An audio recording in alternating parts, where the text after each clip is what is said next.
This Week in High School Sports is sponsored by Red Onion Burgers and Mountlake Terrace. Today I happen to be dining at the restaurant with the owner, Sean Richards. However, Sean, if folks don't want to come in, they can still order. Tell us about Uber Eats. Yeah, if you don't want to leave your office or your home, then download the Uber Eats app and order online, and Uber will deliver it to you within 15-20 minutes, and it's all ready to go, hot and fresh. Enjoy the food here if you'd like, or have it delivered to you at home or at work. Red Onion Burgers and Mountlake Terrace.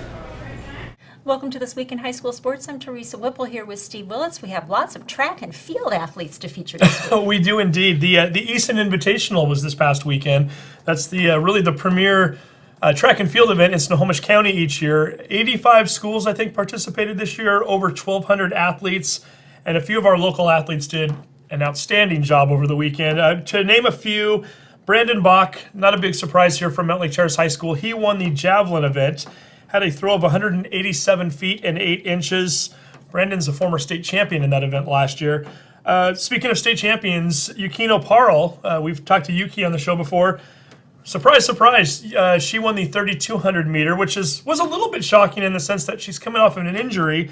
Not only did she win the 3,200 at the Easton, she also set the Easton Invitational record. Oh, man. This is an event that goes back quite a few years. 10 minutes and 29 seconds, and for her efforts, she is our first Action Jackson Plumbing Player of the Week. So we've got another shirt for her. I think she picked up one in the fall as well. So she's got a few of these now to her collection. And a few other athletes we want to mention by name. Aaron Richardson from Edmonds-Woodway. He finished in second place in the 110-meter hurdles. Dylan Hartano was the third place finisher for the boys 3,200 meter. And then a name that I wasn't expecting to see over the weekend, but a guy who seems to be coming out of nowhere, at least on the track scene, and I think has an extremely bright future. Chinedu Acholonu from Edmonds-Woodway. We've talked about him during basketball season.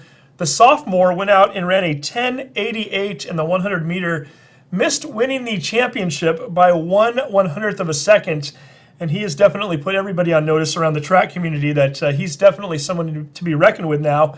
Thought we better bring him into studio, so here's the interview we did with Chinedu earlier in the show. The Easton Invitational took place over the weekend. 85 different schools all meeting up at Snohomish High School, and it turns out we now have a new fastest man in all of Wesco, and he's sitting right here next to us. Chinedu Acholonu from Edmonds-Woodway, only a sophomore, and you ran a 10.88 in the 100 meter. You lost the championship by 1/100th of a second. Chinedu, I've watched you play basketball, but Chinedu, the track star, where did this come from?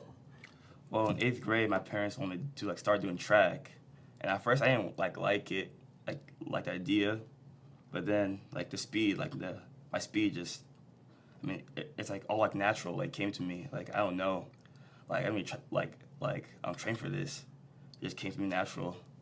Speed. Well, this weekend, your natural speed went from one speed to another. You've been running kind of in the low 11 range for a while, and then you go out and you run a 10.88. Did you have any idea you were capable of running that kind of a time at this point, or? To be honest, no. I was surprised when I saw my time, 10.88.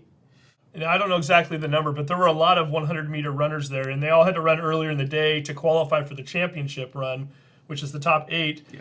Coming into the Invitational, knowing that there were so many quality athletes and great ones at that, did you have any idea that you were even capable of getting into the championship meet? No, to be honest, no. I thought I was gonna get smoked, burnt, when I saw the runners. But turns out that didn't happen. I was happy when I found out my time, during the prelims, 11:11. You had the number 1 time during the prelims, so you were, in some ways, maybe people in the morning were starting to think of you as the favorite. You get to the championship run, you end up losing by 1/100th of a second to a runner from Eastside Catholic. He also won the 200, the Eastside Catholic runner. As far as the disappointment over losing a race, is it a lot easier to take and to deal with when you know that you went out and set your PR? Are you more excited about the personal record that day, or are you more disappointed with the oh-so-close loss, knowing how easily it could have been different? Well, I'm more excited about the PR because I never knew I can run below 10, and below 11, and be my school record. So I was more happy about that, to be honest. Yeah. No, you're definitely a basketball guy, and we've seen you out on the court and you do a nice job playing for the Warriors during the during the winter months. Now that you're finding success in track, and you're so new to track, and even talking to your coach Rick Philman, he mentioned that you're still raw at this point. There's so much more work to be done, and you can get even that much better, which sounds just absurd when you think about the time that you're putting up right now. Are you starting to kind of look more differently at track now? And is it one of those things where perhaps if you keep having this success, the love of track might start to pass up basketball? It might have to. Like, I'm starting to think about it. Like, I could like go far in track, and like I don't want to give up basketball because it's like my first love. But track's starting to take over. To be honest, it's starting to take over. Yeah. Well, we should mention last year during your freshman year, you missed a large portion of the track season because of a basketball injury, right? So, have you put basketball on the back burner for now while you're going to finish out the rest of this year? Yes. Yeah. I don't think I blame you one bit. So we're starting to look at things a little bit differently now. You've just burst onto the scene, no pun intended there. And all of a sudden now we're starting to look ahead. You've got district championships coming up in May, perhaps state championships. As you start to move forward here, I mean, have you started to kind of think about what maybe your goals are personally for the rest of this year? I mean, obviously you'll probably have even bigger and loftier goals your junior and senior year, but what do you think you're capable of doing this year? Or have you even started to put a thought to that yet? Not really. But personally, I want to win like West Coast South for sure, and then win West Coast for track for like the 100-meter dash. Like that's like one of my goals, and then like go to state and perform there and see how I do. Let the rest take care of itself. Yeah. Well, you're definitely on your way right now. And talk a little bit about running some of the other events. I know you've dabbled in the 200.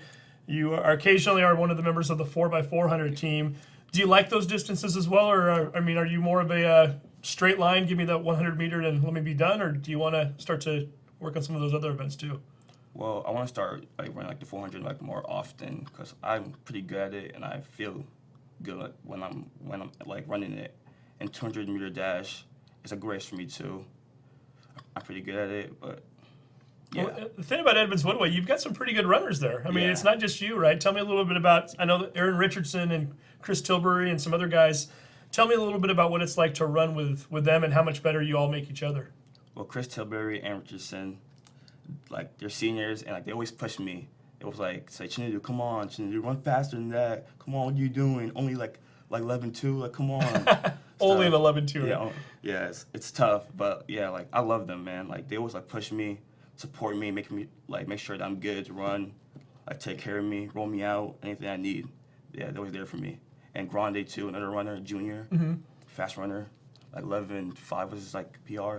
Yeah, he was there too. Like, yeah. So when you put up that 10.88 on Saturday, were the guys over there ready to celebrate with you? Were they? Yeah, they were so hyped. It was crazy. They were all hugging me and stuff. Chinedu, the record, bro, you broke the record finally. I'm proud of you and stuff. Coach Philman came up to me, hugged me. It was an amazing moment. Well, and I think that's one of those things we don't always think about with track and field. It's so much of a quote-unquote individual sport, but really it's not, especially at the high school level. You're maybe not so much at the Easton Invitational, but as we start to move forward on the season, you accumulate team points too, and I know that's something that's mattered to Edmonds-Woodway over the years. Do you start to kind of recognize more the team bonding and what it means to be part of a track team as you keep moving forward on the season? Yeah, definitely. Like our team bonding is like important to like our success on the track field. Like if we know like we're like bonding like right together and supporting each other, I feel like that helps me like run faster and like helps me like focus in on like my races. Yeah. One thing I did notice when I looked at the track roster this year, which is different from the basketball roster. No Uchenna out there. Your brother. You couldn't talk the senior into coming out for track? Nope. He don't like running, man. Doesn't like it at all, huh? Nope. It has to involve a hardwood, I guess, if he's going to run. Hardwood and a basketball. Only basketball. So it wasn't even a thought. He didn't want to join you for your nope. Your 1 year. I know. So as far as basketball is concerned, too, I got to ask you a little bit about it. With a fairly young team this year, I mean, really, I know there were a lot of key seniors on that basketball team. You lose some big ones there, but including your brother. But I look at guys like you and Madoon and some of the other players. Are you guys pretty excited about what the future could hold there as well? Have you guys started to kind of look forward a little bit and just when you're at school and talking about your junior year? Yeah, me and Madoon and Earl always talk about it, like every day of school. Like our future is like bright. I feel like because we have guys like Brian from like the some like sophomores, like Brian, Brandon, EJ. that are on JV like from like last year, like they can like score and like they're really like competitive. And then got me and Madoon, Arrow. I feel like that like we could like do big things. I really do. So you get it done on the track, basketball court. I know you get it done in the classroom too. And from talking to your brother, should have you give us an update. Last time we had your brother in studio, he was in here with Cam Eck during the basketball season. He was talking about a number of prestigious schools that he was looking at for college. Do we know where he's going off to school next year yet? Yes, UW. Going to UW. University. He's going to be a Husky then. Yep. You excited to have him stay closer to home and Yeah, I'm so happy he's staying close to home. play a little basketball with him, yeah. and then have him come out to your track meets and everything else? Yeah, So, and how important is that as family? I mean, do you? that's really important. Like my brother, like, I love him. Like he's always there for me, encourages me, and I would hate for him to go off to some school in like California, which I want to see him that often, and him staying here is really big. Yeah, and I'm really happy. That's outstanding. And we should mention too, we talked with your brother about this last time. You missed a few basketball games during the holiday season this year, and rightfully so. I think you were excused. You took a trip with your family to Nigeria. Yeah. Your first trip out there, right? Yes. Tell me a little bit about your experience there and what your thoughts were coming away from there. Nigeria, it was really different. The environment was great though, like the bonding, like our whole family. I met like my cousins, my aunts, uncles.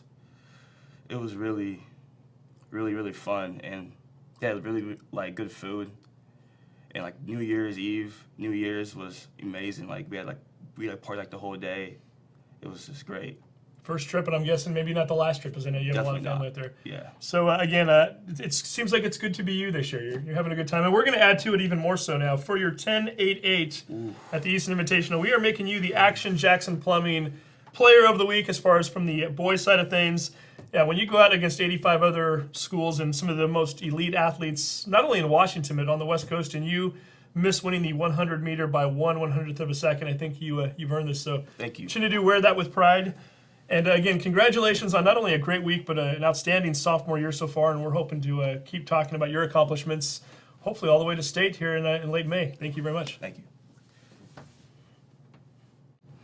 It must be nice to be really good at something without even knowing you're going to be good at it. Yeah, no kidding. I think he knew he was going to be good. I don't know that he knew he was going to be this good this quickly. Yeah. And it definitely changes the perspective on things for him. I think even talking to him off camera, certainly somebody who always kind of thought of himself as being a basketball player first and foremost, suddenly now with the track success, I think he's having other thoughts. And I think if he starts putting in a lot more work into track as well and combining the two, he could be something very special down the road. Only a sophomore, so stay tuned to see what he can do next. Right, and his dad was here with us watching the taping, and he had said that he was really encouraging him to consider track just because of the opportunities that are available in that area. And I think sometimes students forget that. I mean, Yeah. so many opportunities for track and scholarships and to get money from that particular sport.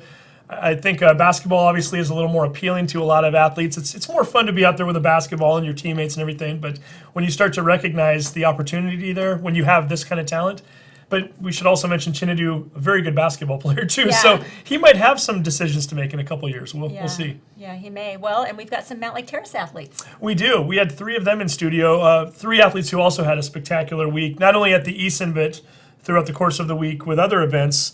We had Alex Woodard in studio. He took 4th place at the Eason in the high jump.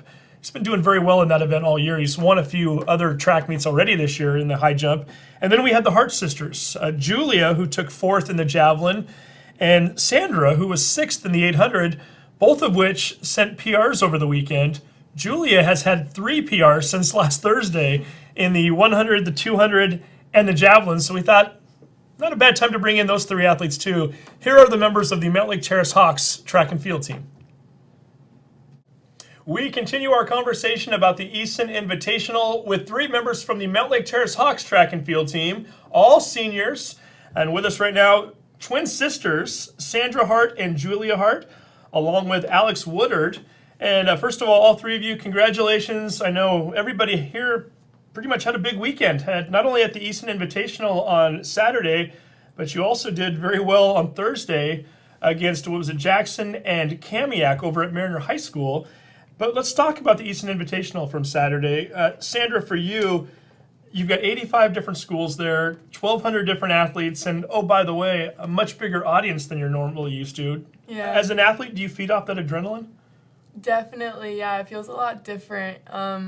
Definitely compared to Thursday, there wasn't a lot of there weren't a lot of crowd, so it was a lot different.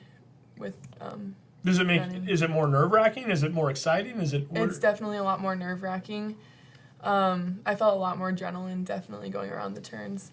And 800. Julia, could you notice that as well when you were competing? Do you hear the voices in the crowd in the audience? And Yeah, Do you yeah. feed off of that? Yeah, it's exciting. I feel like. As far as when you're at a big meet like that, Alex, you've got, like we mentioned, 1,200 different athletes. There's so many different events going on and moving parts and pieces. Is it kind of easy to stay in the same regimen as you normally would for, if you're going against one or two schools? I know you're accustomed to being able to move around the track pretty easily or move around the infield, and all of a sudden now you're at this event where everywhere you look there's people. Is it easy to stay focused and to just kind of do your own thing when you're at an event like that? Well, I think, yeah, it's pretty easy because you kind of just got to focus in on what you got to do, and like everyone else, they're just doing what they got to do also. So you kind of just get in your own zone. Because I've been doing the same for like 4 years, so it is a little bit more nervous, but it's like, but once you key in, it's all good. It's just another track meet at that Yeah. point. So let's talk a little bit about your performances, Sandra. You set a personal record in the 800. Yeah. So basically 2 laps around the track with a time of 2:26. How were you feeling about your weekend?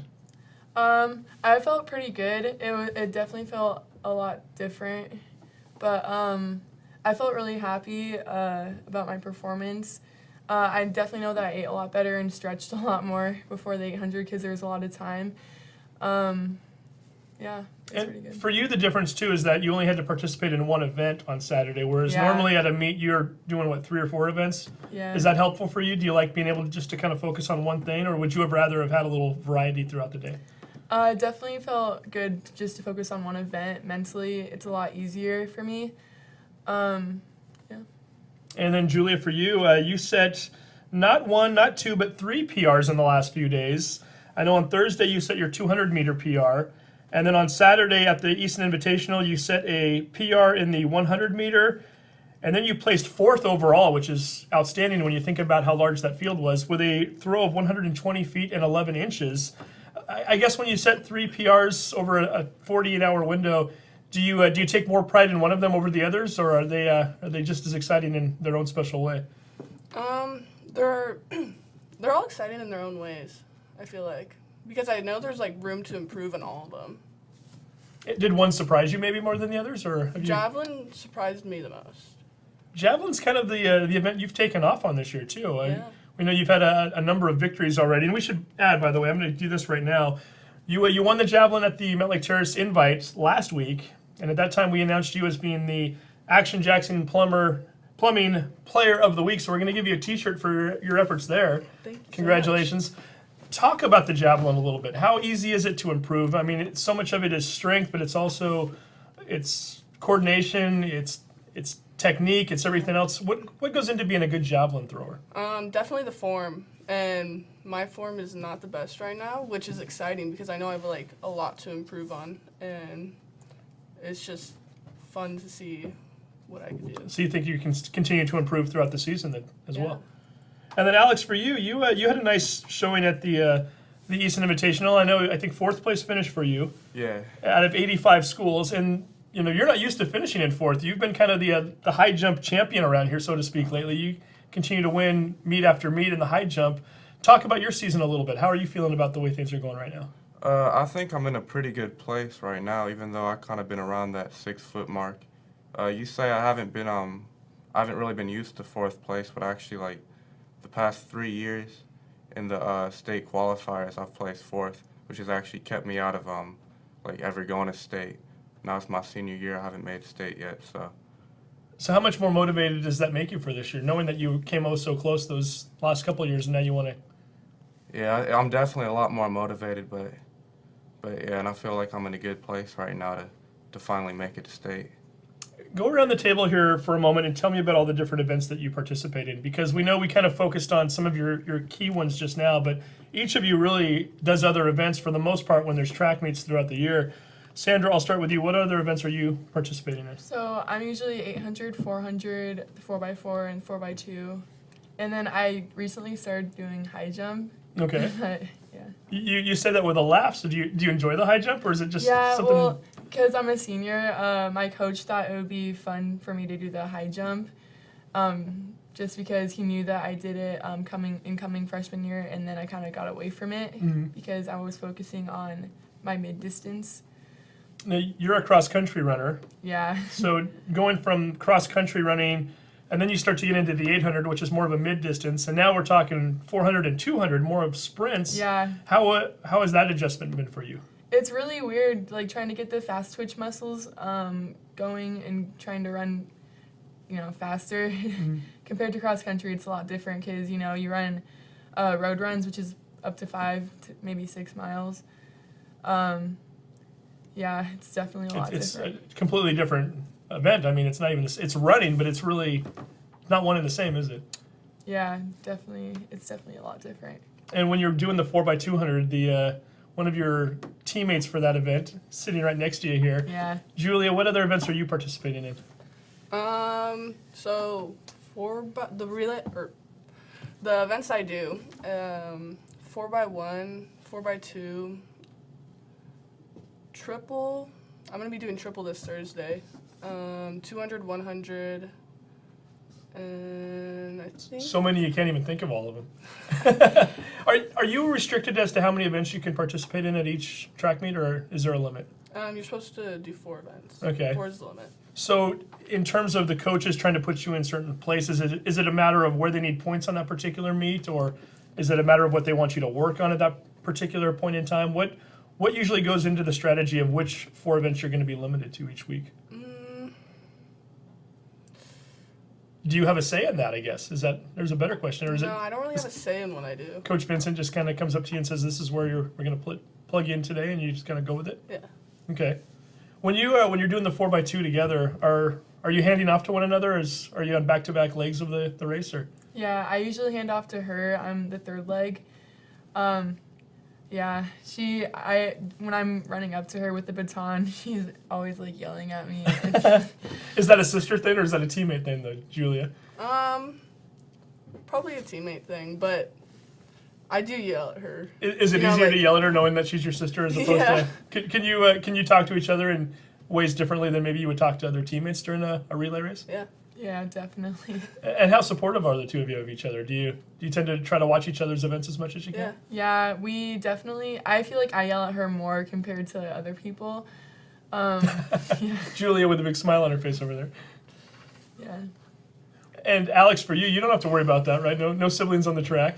What other events are you doing other than the high jump? I've pretty much been a staple in the 4x4 relay, and I'm also the second leg in the 4x1, and then in terms of my 4th event, it's usually just another race, like either the 100 or the maybe an open 400. High jumping is very much technique based, and Yeah. it's all about the form. Does running help you in that regard? Does it help you in any way, shape, or form in terms of how you're able to compete at that event, or are they completely separate events? I think sometimes like I'll go and run like the 100 or the 4x1 before like a jump, and it'll kind of get like a lot of like adrenaline and stuff, and I'll be all warmed up for the jump. But technique-wise, it doesn't really help me out running. So do you enjoy one more than the other, or I definitely enjoy high jump more. is that the actual sport itself, or because it tends to be your best event? Yeah. Kind of hard That's to my best, yeah. kind of hard to argue that when you're out there winning. It's always makes it Yeah. more enjoyable, right? Yeah, it's just more fun, but I like running too. I like the concept of just like racing people, especially the 4x1. Like it's like the 4 people on the track, all like the teamwork and everything that goes into the handoffs, The all rush, the practice all week. Yeah. the adrenaline, and everything else that goes with it, and it's over Yeah. quick too, right? Yeah. How's the team looking overall right now? We'll maybe start with the Hart sisters here first. On the girls' side of things, who are we looking at when we go to a Mountlake Terrace track and field meet right now?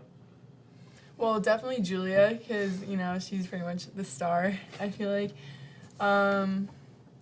How about some of the distance runners? You compete in the distance races. Tell me who some of the other girls are that are out. There's Joan Park. She's amazing at the 32. There's also Megan Williams. Those are our 2 seniors. We actually lost a lot of girls. We also have Lindy Coulter, and then Maisie Castaneda, and then Allie Gilmore. They're starting to get really fast. I'm getting really excited for them for next year and the years after. And I think a couple of those names you mentioned had personal records over the weekend, right? Yes. Megan yeah. and Joan, is that correct? Okay. Yeah. And Julia, what about some of the shorter distances? Who are we watching?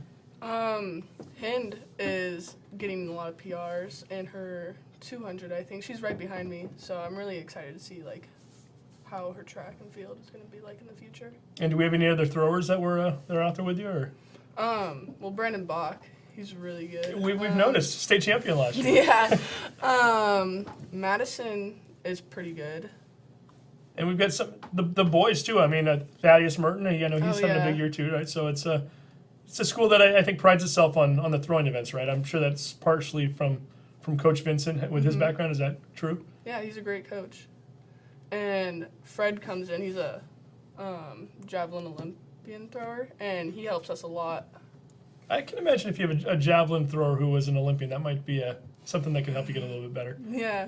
Alex, what about the boys team this year? How are we looking? I'd say we're actually like surprisingly doing pretty well. Like we got there's Travis Pepper. He's a freshman. He shows a lot of promise, a lot of potential.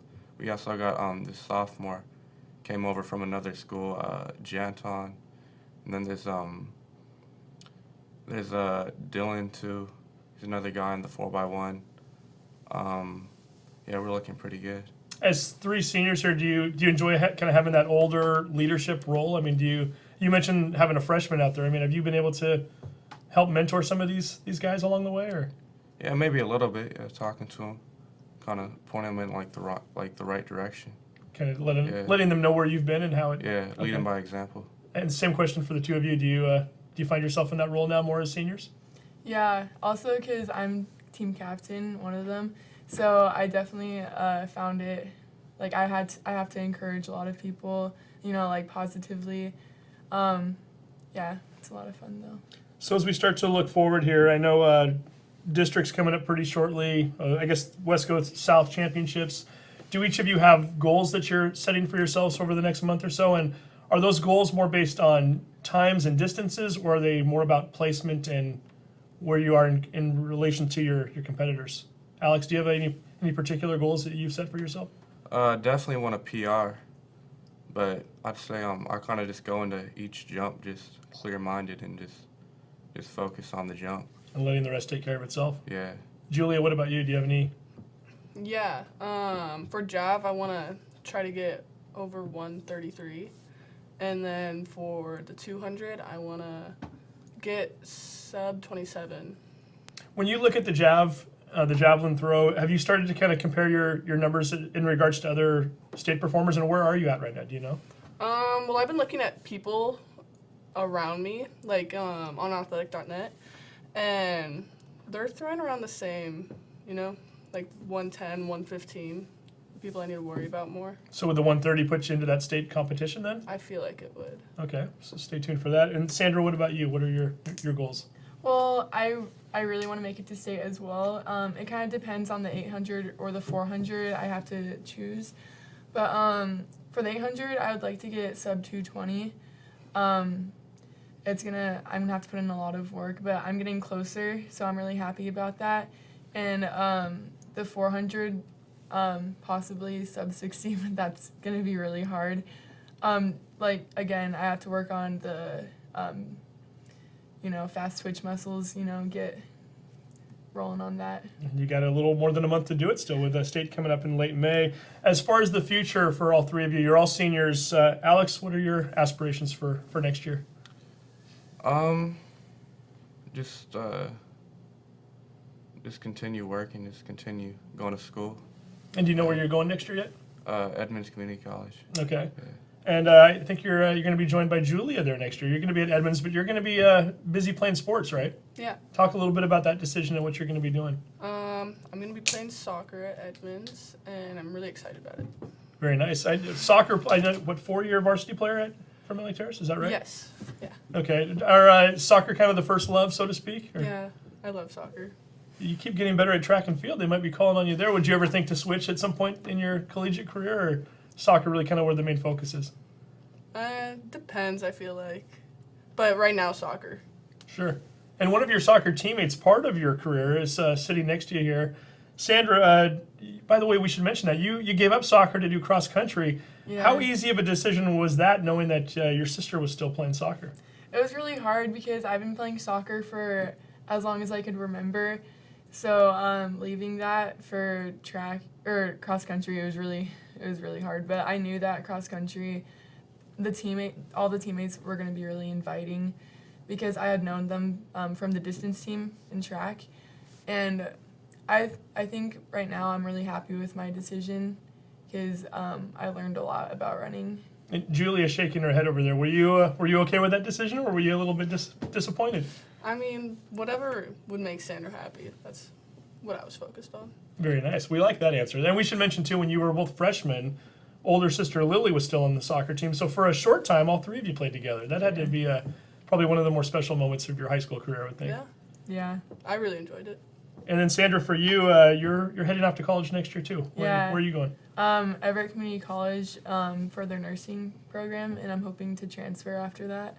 Okay, so we've got a nursing program here. We've got a soccer player, another Edmonds student. A lot going on for all three of them. But first and foremost, we've got at least another month of track season left. So we'll see what they can do out there. Julia, Sandra, Alex, thank you very much for coming in, and best of luck to you this year. Thank you. Thank you. As twins, something that we talked with them about before we started filming was that they might have a better sense of where each of them is when they're running, and maybe even with the transfers on the relay races might help them. I don't know. Yeah, hard to say, right? I mean, is it a sixth sense? Is it a twin thing? Yeah. Maybe it's just a sibling thing, but whatever it is, it's fun to see those two competing together. I know very hard for them, I think, during the fall to go their separate ways with cross country and soccer. So really, and with Julia not participating in track and field as a junior, the fact that the two of them can be teammates once again before the end of their senior year, kind of a special thing. And going to different colleges too, so the twin separation has to happen at some point, Yeah, right? that's where Alex moves in and takes Sandra's spot for Julia, I guess. Right. He's going to be over at Edmonds too, so Right. perhaps the two of them will see each other around, as well as other students from the area. Okay, well, now we've got some tennis to talk about. We do. I did want to mention one score before we get to our next set of interviews. Meadowdale defeating Linwood on Friday, 7-0, so congratulations to the Mavericks. And then we're going to talk Edmonds-Woodway, a team that's, I was going to say they've been on fire this year, but Edmonds-Woodway always seems to have good tennis programs. They've won 5 consecutive matches as a team right now, and a handful of their players are having outstanding seasons, so we thought we'd bring a couple Warriors in to talk Edmonds-Woodway tennis. Here's the conversation we had with them. It's time to talk tennis this week, and with us, 2 of the members from the Edmonds-Woodway Warrior tennis team. We have the senior, Leona Aklipi, as well as sophomore Isa Madath. And ladies, first of all, thank you for coming in. Edmonds-Woodway Warriors, 5-game winning streak right now. I should say 5-match win streak. And a big one coming up this week with a team that beat you earlier this year. Leona, let's just start off by asking about that. You're going to be playing against Shorecrest on Wednesday. Shorecrest, and they beat you earlier this year. Do you view a match like that as a revenge match, or is it just another time to go play tennis?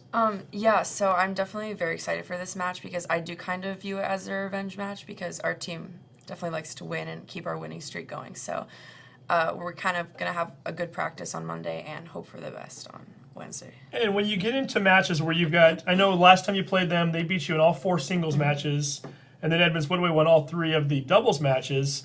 Does coach start to strategize where he's going to play players at that point, or do you just go out and go, well, hopefully one of those 4 losses will be a victory this time and we'll move on? How much of it is strategy? It depends definitely on the match and kind of how he's thinking. So I'm not sure if he's going to be switching up the lineup or just keep it the same. So stay tuned for that. As far as your tennis backgrounds, tennis is one of those sports where a lot of times we talk to players who have been at it for quite a while, and you two are no exceptions to that. Issa, when did you start playing tennis? I started playing tennis when I was about 4 years old at Klahia, so I've had a lot of experience since then. 4 years old, the racket's pretty much bigger than you were at that Yeah. point. So was it something that mom and dad had already kind of decided ahead of time you were going to be doing that, or was it something you were asking to do? I'm sure you don't even have any recollection of it, but what is your understanding of the situation? How did you get involved? So I started on swim team, and I was not a very fast swimmer. And so my parents, right next to the pool, there was a tennis court, and they said, oh, why don't we put you in lessons? So they put me in lessons, and I loved it. So I'm still going. Still playing to this Yeah. day.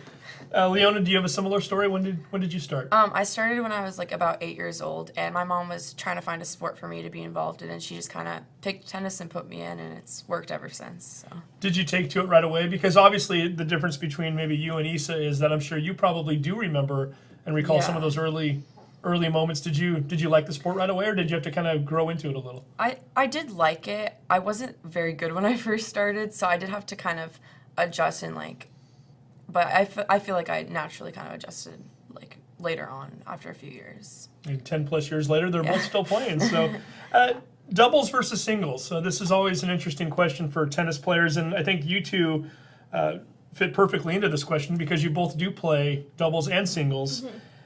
Issa, do you have a preference as to which one you play, and if so, what is your favorite? I love to play singles just because I trust myself rather than with another person like messing up and then letting them down. So then I feel like singles is more of a strategy that I can play out on my own. But I also enjoy doubles when I'm playing with anyone. Yeah. Now, you're one of the younger players on the team, so you're kind of still hopping around a little bit. You're Yeah. not quite on that ladder yet. As far as when you are going to play on any given week, does coach kind of tell you what he wants from you, or does he ask for your input? Do you ever get to kind of give feedback as to I'd rather be a singles player or I'd rather play doubles? I think during tryouts he kind of recognizes whether we're a doubles player or a singles player once he's like experimenting and putting us around. So he kind of has recognized me as a singles player, which is really nice because I really like to play singles. And I did ask you earlier if off camera what your preference was, and you mentioned that next year you might prefer to play doubles though, and that's because you might already know your partner fairly well. Right. Who might you be playing with on the tennis team next year? I might be playing with my sister next year, which is really exciting. And your sister's name is what? My sister's name is Claire. So Claire is an 8th grader right now, so she will be a freshman next year. Hopefully. She's still deciding high school. So Oh, she is okay? Yeah. So she may or may not be at Edmonds-Woodway. If she does, how important is that chemistry, knowing that you have a sibling out there who you've been playing tennis with all your lives? Yeah, it's pretty important for to have chemistry with your partner, just because you know their playing strategy, you know kind of how they'll react to a certain situation. So I know that if my sister does get upset because she double faulted twice in a row or even just once, I know how to make her get out of her own head. So then we can keep on playing and hopefully win the next couple of games. It's good to be big sister in that case. Yeah. And Leona, for you, I know quite a bit this year you've been playing at the number 2 singles spot. Are you enjoying that particular role, or I know you've played doubles a lot in the past and you still do from time to time. What are your preferences? Yeah, I definitely do enjoy singles more than I do enjoy doubles. I feel like singles kind of is a lot more ground strokes, which is what I'm good at, instead of volleying like you do in doubles. So I prefer singles. So we'll see if that continues to work that way. I know when you get to districts, things can change a little bit too. Is there talk? I know Olivia Olson obviously is the number 1 player on the team right now. Is there any talk about the two of you maybe teaming up to be a doubles team, or maybe one of the other girls who's already playing doubles? In the past 2 years, I've played doubles with Nicole Ung for the postseason. So I'm not sure if that's what we'll be doing this year, but anything's possible. Yeah, the fact that you and Nicole have played together in the past, does that tend to factor into what coach might decide for the future? Again, it gets back to that chemistry question.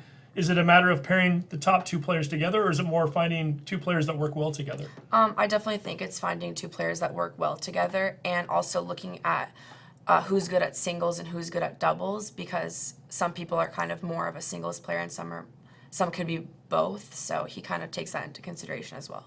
Yeah, interesting thing here in that you lost the Wesco South doubles championship match last year, right? Mm-hmm.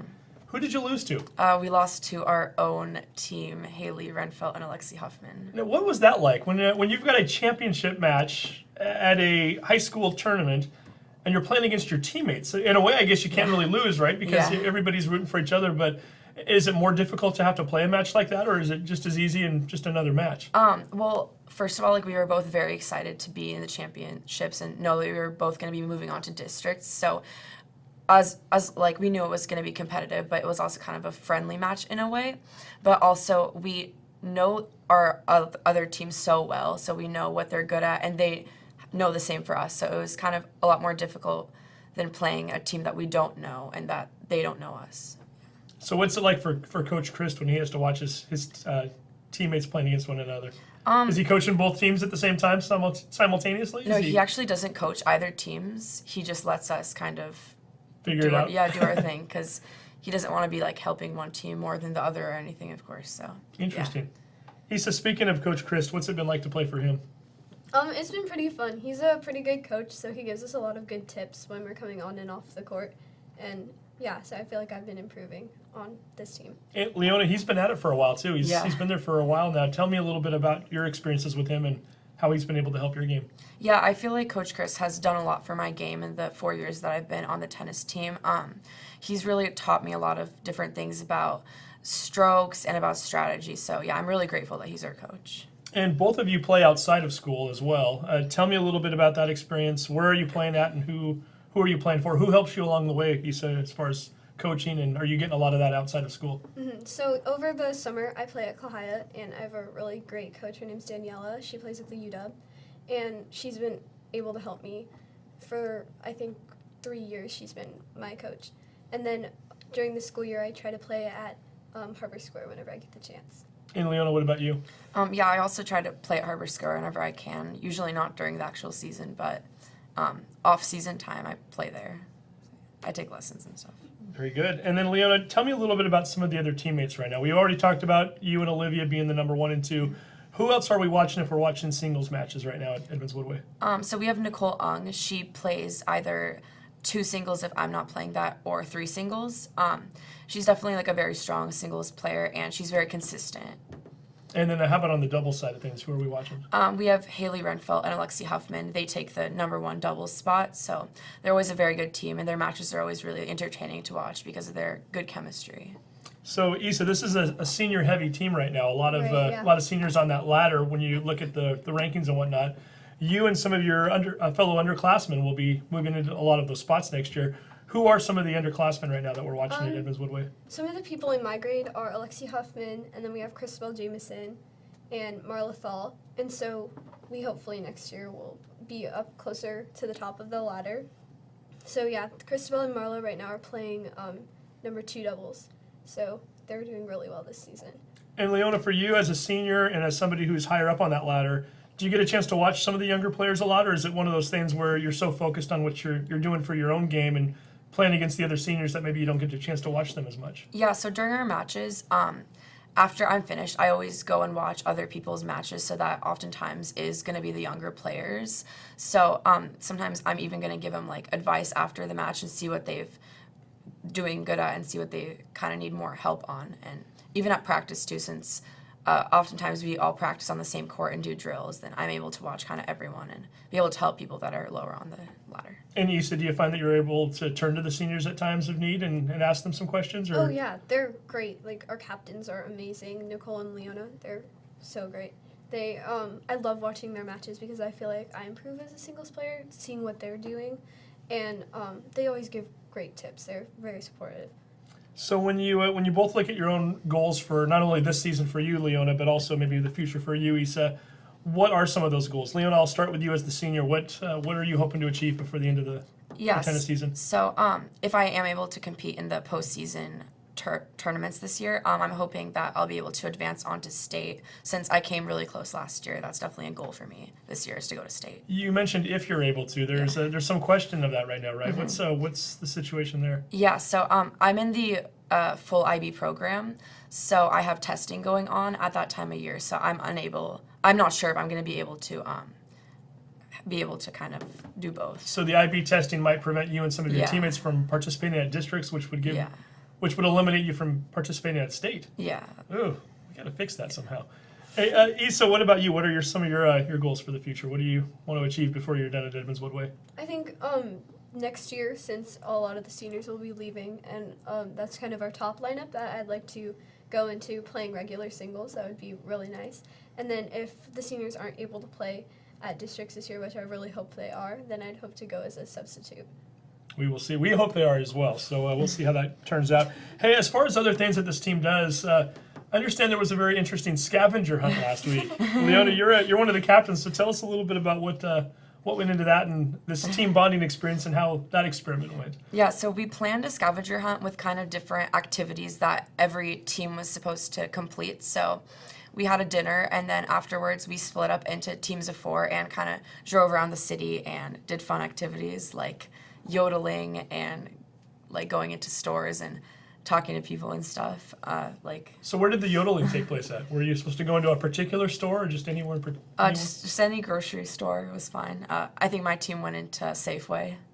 Okay, and you just went in there and all 4 of you yodel, or one person Yeah, yodel? we put up our camera and all 4 of us yodeled. So this is on camera too. Did we save any? I know it's a group chat, right? Yeah. Yeah. Anything we can find out there on the social media anywhere, or has it been hidden away forever? We've been sending the videos to each other, but we haven't posted them anywhere because they're kind of embarrassing. I can imagine. Issa, how are your yodeling skills? How did you do? Olivia yodeled in my group, so you didn't have to. she's a pretty good yodeler, I would say. So we would yodel in Winco, and it was very loud. Did you have to buy birdseed too for one of the We events? did. We had to go into Next to Nature, and the people that were working there were really nice to us about it. We said, can we buy the bird seed? And they said, yes. And we said, how long is it going to take for the birds to grow? Yeah. Sure, they've never April Fools, right? Yeah. You guys didn't do this on April Fool's Day, did you? We did No. not. Okay, I was going to say that might change the dynamic of this a little bit. Yeah. So, did you find that an event like this does bring the team closer together? Was it a fun event for everybody? Definitely. I think our team really benefits from team bonding because we really have so much fun and we do so many fun activities, like even from just team dinners after our matches to kind of more out of Away from school. Yeah, away from school events to like the scavenger hunt. Very nice. And then Issa, you do other events. You're a swimmer, I am, yes. so you're on the EW swimming team. Yes. Do you enjoy being able to combine the two sports? Oh yeah, it's really great because swimming kind of conditions you for any other sport, so it helps me condition for tennis so that I'm more fit when it comes time for tennis, so it's very helpful. And you dance also. I do, yes. What kind of dancing are we doing? I tap dance at Berkeley Shelton Dance Center. So do you And- find that the dancing helps with your footwork on the tennis court? It does. It helps me kind of find a rhythm. So when I get into a rhythm, I'm kind of a musical person, so I'll like hear the ball bounce and then I know like when it's like when to hit the ball. It's really weird, but it's how I work as a tennis player. Never thought. Are you a music person, Leona? Do you enjoy listening to music, or Yeah, I do enjoy listening to music. I don't play, but do you find that there's rhythm in your in tennis when you? Do you like to listen to music when you play at all, or? yeah. Sometimes when I'm kind of playing on my own with friends or even at Harbor Square, we play music and that really like gets my energy up and yeah. Would have never thought about that for tennis, but it sounds like it works. And Leona, for you're a senior. Where are you heading off to next year? Next year I'm going to the University of Washington. Okay, and do we know what we're going to study there yet? I'm thinking I'm going to go into pre-med, so probably biology.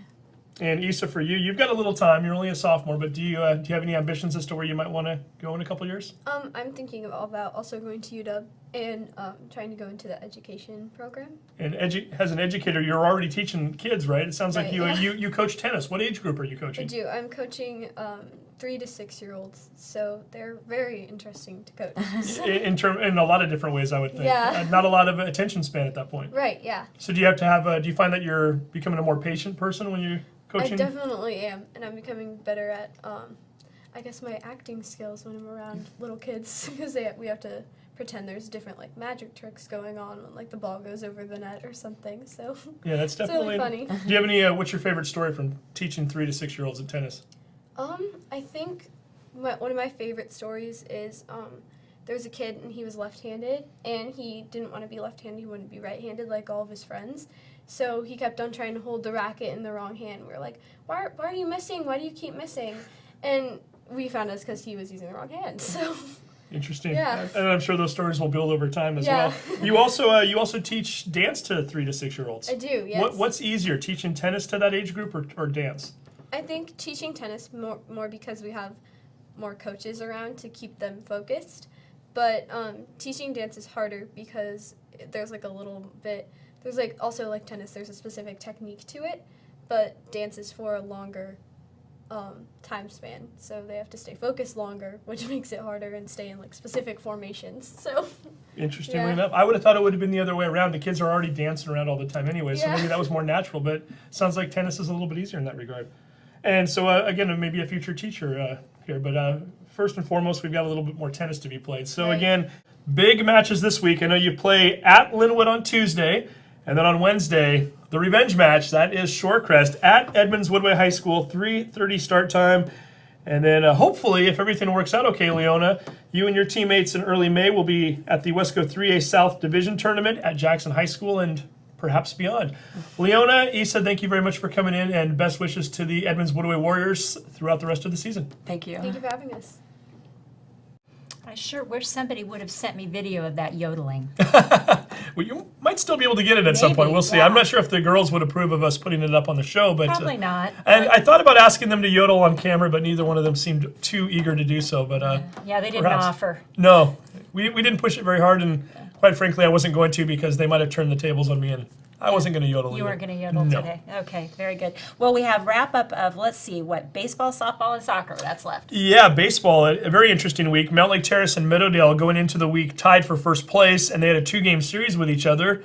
And the Mavericks come out victorious, picking up 2 very closely contested victories. I think each game was a 1-run game.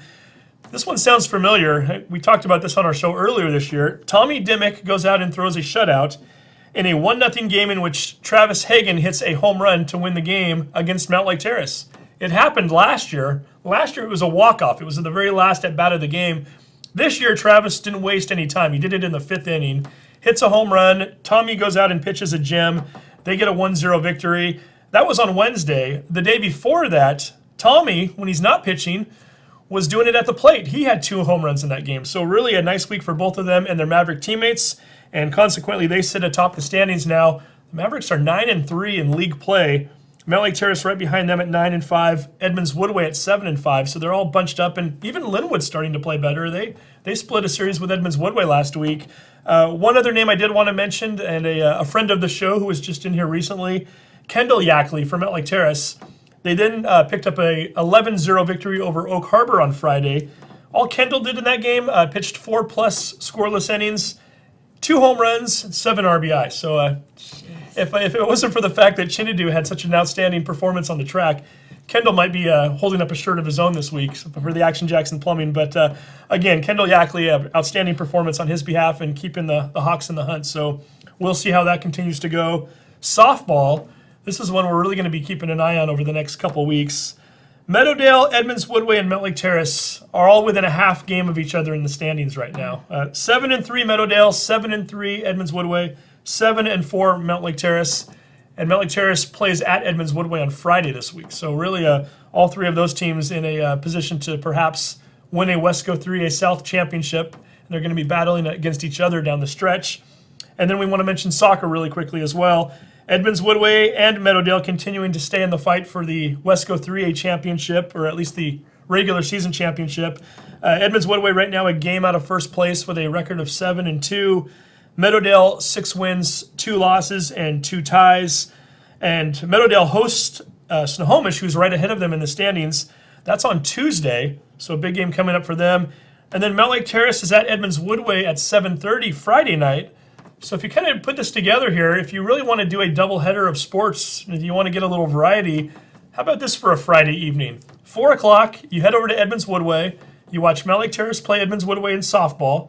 Stick around, an hour or so later at 7:30, Mountlake Terrace versus Edmonds-Woodway soccer. So you get softball and soccer, doubleheader all at the same time at the same place. So Very nice. And support your just a local thought. teams in the process. definitely. Yeah, and it's supposed to be beautiful weather later this week, I hear. Fingers crossed. Yeah. It's what they're saying right now. So Yeah, we'll very good. take them Okay. at that, and hopefully we'll have a full week of sunny weather sports, and all of our teams still out there competing. We haven't even talked about golf this week. They're certainly getting busy, and Edmonds School District Championships coming up shortly. So a lot going on right now. Okay, good. Well, we appreciate you joining us as always, and we'll see you next week.